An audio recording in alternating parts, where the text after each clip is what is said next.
সকালে সকালে গোসল করলো, সম্ভবপর ভালো কাপড় পরলো, গায়ে আতর লাগালো, পায়ে হেঁটে মসজিদে গেল, কারো কাঁধ ডিঙ্গিয়ে সামনে গেল না। মসজিদে ঢোকে, কথাটা বোঝা যায়? মসজিদে ঢুকে মানুষের কাঁধ ডিঙ্গিয়ে সামনে গেল না, পিছনেই ফাঁকা জায়গায় বসলো, ইমামের খুতবা শুনলো। যতবার পা ফেলেছে মসজিদ যেতে ততবার পা সমান। 1 বছর তাহাজ্জুদ আর 1 বছর নফল সিয়াম রোজা থাকলে জানি কি হয়, তাই হবে। এই কথা মুহাম্মদ সাল্লাল্লাহু আলাইহি ওয়াসাল্লাম বলেন। পরের অংশে আল্লাহ বলেন, কুলু ওয়াশরাবু ওয়ালা তুসরিফু। পৃথিবীর মানুষ, খাও পান করো, বেশি খায়ো না, বেশি পান করো না। ইন্নাহু লা ইউহিব্বুল মুসরিফিন। বেশি খাওয়াকে, বেশি পান করাকে আল্লাহ পছন্দ করেন না। বেশি খায়ও না, বেশি পান করো না। বেশি খাওয়া, বেশি পান করাকে আল্লাহ পছন্দ করেন না, এ কথা আল্লাহ বলেন। এখানে যে হাদিসটি পরে আসবে ওই হাদিসটি এখনই বলে সামনের দিকে যাচ্ছি, সময়ের গতিতে আবারও আসতে পারে ইনশাআল্লাহ। আমরা যে শুনেছি মাচাছি গ্রামের আলেম ওলামার মুখে যে 3 ভাগে ভাগ করে খেতে হয়, এইটি সহিহ হাদিস, কথাটা ঠিক। মেকদাম ইবনে মাদি কারাব রাদিয়াল্লাহু তাআলা আনহু বলেন, রাসূল সাল্লাল্লাহু আলাইহি সাল্লাম বলেছেন, মা মালা ইবনে আদম বেআন শাররাম মিন বাতনিন। আদম সন্তান যেসব ব্যাগ থলে পূর্ণ করে, জিনিস ভর্তি করে, তার সবচেয়ে খারাপ ব্যাগ, সবচেয়ে খারাপ থলে পেট। এর চেয়ে আদম সন্তানের কোনো খারাপ ব্যাগ নেই। আদম সন্তান যাতে জিনিস রাখে, আদমের ছেলে মেয়ে যাতে জিনিস রাখে, তার সবচেয়ে খারাপ কোনটা? পেট। এবার বলছেন,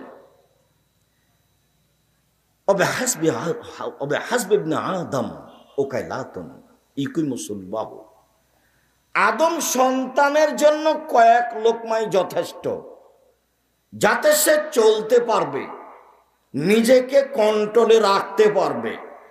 আদম সন্তানের জন্য কয়েক লোকমাই যথেষ্ট, যাতে সে চলতে পারবে, পিঠের দাঁড়িটা ঠিক রাখতে পারবে। ইনকানালা মহালতা, শেষ পর্যন্ত যদি তাকে খাওয়াই লাগে তো 16 শুনলে তমেহি, ও 16 শুনলে সারাবেহি, ও 16 শুনলে নফসেহি। 3 ভাগের 1 ভাগ খাদ্য, 1 ভাগ পানি, 1 ভাগ শ্বাস প্রশ্বাস। খাদ্য বেশি হলে শ্বাস প্রশ্বাসের সমস্যা হবেই, কাউকে বলা লাগবে না, কয়দিন পরে এর অসুস্থতা আসবেই, একে রোগ ব্যাধি ধরবেই। পানি বেশি হলে শ্বাস প্রশ্বাসের অসুবিধা হবেই, বদহজম হবেই, এর ক্ষতি হবেই, কাউকে বলা লাগবে না। শ্বাসের জন্য একটা অংশ রেখে দিতে হবে, তাহলে খাওয়া কম আসতে হবে, পান করা কম আসতে হবে, তাহলে শ্বাস প্রশ্বাস ঠিক থাকবে। এ কথা মুহাম্মদ সাল্লাল্লাহু আলাইহি সাল্লাম বলেন, হাদিস সহিহ। যেখানে যান খুব পর্যাপ্ত পরিমাণে খেয়ে নেবেন, এটা যেন হিসাব না থাকে। এটা হলো আত্মার পূজা করা। যে কথা শুনেছেন এ কথা সহিহ হাদিস দ্বারা প্রমাণিত, কাজে এ কথা বলে রাখলাম, মনে থাকে যেন। 3 ভাগে খেতে হবে, এ কথাই ঠিক, এটা আল্লাহর নবী বলেছেন, তাতে শ্বাস প্রশ্বাসের। উমর ইবনে আবি সালামা বলেন, উমর, উম্মু সালমার ছেলে উমর, আবু সালমার ছেলে উমর। ঘটনা হলো এই যে উম্মু সালমা আবু সালমা তারা 2 জন স্বামী স্ত্রী বাহির থেকে এসে মদিনায় থাকতেন। হঠাৎ একদিন আবু সালমা মারা গেলেন, তো আল্লাহর নবী দেখতে গেলেন, দেখি দেখলেন গিয়ে চোখগুলি খোলা আছে। তো তিনি গিয়ে হাত দিয়ে চোখগুলি বন্ধ করলেন আর বললেন, দেখো, যখন আত্মা বের হয় তখন চক্ষু দেখতে থাকে, দেখি কিভাবে আত্মা বের হয়। বের হয়ে যায় আর দেহ অকেজ হয়ে যায়, তখন এই খোলা চক্ষু আর এই দেহ বন্ধ করতে পারে না, এই জন্য চক্ষুটা খোলাই থেকে যায়। যারা পাশে থাকে তারা যেন বন্ধ করে, তাড়াহুড়া করে, কেন শরীর ঠান্ডা হয়ে গেলে এই চক্ষু বন্ধ করা যাবে না। কথা বোঝা যায়নি মনে হয়। হাদিস বুখারী মুসলিম, রাসূল সাল্লাল্লাহু আলাইহি ওয়াসাল্লাম এভাবেই বলছেন। তো এইটুকু বলতে বাড়িতে সব হইচই করে কেঁদে উঠলো। তখন আল্লাহ রসুল বলছেন, না না না না না, তোমরা যা বলছো ওইসব কথার উপরে ফেরেশতা আমিন বলছেন, এইভাবে কান্নাকাটি করো না। ও মুসলমা, তুমি আল্লাহর কাছে দোয়া করো, তোমার এইখানে জানো আল্লাহ এর চেয়ে একটা ভালো মানুষ দেয়। তখন উম্মু সালমা বলছেন, বলেন কি আপনি? আবু সালমার চেয়ে ভালো মানুষ কেউ আছে? এইটাই তো আমি জানি না।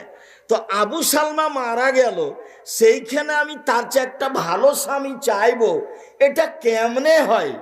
আবু সালমার চেয়ে তো ভালো মানুষ কেউ আছে আমি জানি না, তা আমি কি করে বলবো যে আবু সালমার স্থানে একটা ভালো মানুষ আমাকে স্বামী হিসাবে দাও? তখন আল্লাহ রসুল বললেন, দোয়া করো তো। কয়দিন পরে আল্লাহ রসুল বিবাহের প্রস্তাব দিলেন। তখন উম্মে সালমা বলছেন, ওহ রে, আল্লাহর নবী আমাকে বিবাহের প্রস্তাব দিবেন তা তো আর আমি মনে করিনি। যার কারণে আমি বলেছি, আবু সালমার চেয়ে দামি মানুষ আবার কে কে এমন আছে যাকে আমি চাইবো? তো যাক, আল্লাহ রসুল যখন বিবাহের প্রস্তাব দিলেন তখন আমি বললাম, আল্লাহর নবী, বিবেচনার বিষয় এক, আমি হচ্ছি গ্রামের মহিলা, আপনি হচ্ছেন শহরের মানুষ, মিল খাবে তো? দুই, আল্লাহর নবী, আমি হচ্ছি বিধবা মহিলা, আমার স্বামী ছিল, আমি তার সাথে সংসার করেছি, আপনার সাথে সংসার করব, তখন যে কেমন হবে ভাববার বিষয়। আল্লাহর নবী, আমার আগেকার স্বামীর সন্তান আছে, আপনার সংসারে যখন আসব তখন ওই সন্তানও আমার সাথে আসবে, বিবেচনার বিষয়। তো আল্লাহ রাসূল বললেন, উম্মে সালমা, বিবেচনা করেই প্রস্তাব দিয়েছি। ওই ঘরের ছেলে উমার, এই উমারকে সাথে নিয়ে আল্লাহর নবী খেতে বসেছেন। এখন কথা শুরু হলো, ওই ছেলেকে সাথে নিয়ে আল্লাহর নবী খেতে বসেছেন। তো উমার বলছেন যে, তাতি শুইয়া দিফি সাফা, খেতে বসলে আমার হাতটা প্লেটের এখানে সেখানে যায়, একবার এখান থেকে নি, একবার এখান থেকে নি, একবার এখান থেকে নি। দৃশ্য দেখে আল্লাহ রাসূল বলেন, এক, শামিল্লাহ, বিসমিল্লাহ বলো, কুলবে মিনিক, ডান হাতে খাও, কুলবে মাইয়ালিক, পাশ থেকে খাও। একসাথে তিনটা কথা বললেন। এই তিনটা কথা নিয়ে আজকে কিছু হাদিস অনুবাদ হবে, এক খেয়ালে চেয়ে থাকবেন। দোকানপাটে যারা আছেন, দোকানপাটে লেনদেন বন্ধ করে এদিকে খেয়াল করবেন, দয়া করে কোনো কাজ দেখায়েন না। আর এই সময়তে বোকামির পরিচয় দিয়ে আপনিও দোকানে কিছু কিনতে যায়েন না। গ্রাম দেশবাসী মারা খাননি, জিনিসপত্র আছে। আমরা একদিনও হাটের বাজারে যাই না, তবুও তো বেঁচে আছি। আমার জীবনে কোনোদিন আমি চায়ের স্টলে দোকানে বসিনি, বেঁচে আছি তো, কোনো দিন বসিনি। 97 সালে নদাপাড়ায় এসেছি। নদাপাড়ার দোকানদার আমাকে জানে, কিন্তু ও কোনোদিন আমাকে পাশ থেকে দেখেছে কিনা তা আমি জানি না। তো এখন দোকানে বসে সময় কাটাবেন না। এই যে বিসমিল্লাহ বলো, ছেলে মেয়েকে নিয়ে একসাথে খাবেন, জরুরি কথা আছে, ছেলে মেয়েকে বলে দিবেন বিসমিল্লাহ বলো। হুযায়ফা রাদিয়াল্লাহু তাআলা আনহু বলেন, আল্লাহর নবী বলেছেন, ইন্না শায়তান ইস্তাহিল্লুত তাম, নিশ্চয় শয়তান ওই খাদ্য খায় যেই খাদ্যে বিসমিল্লাহ বলা হয় না। আপনার স্ত্রী দায়িত্বশীল হিসাবে যতবার বাচ্চাকে দুধ খাওয়াবে ততবার বিসমিল্লাহ বলবে।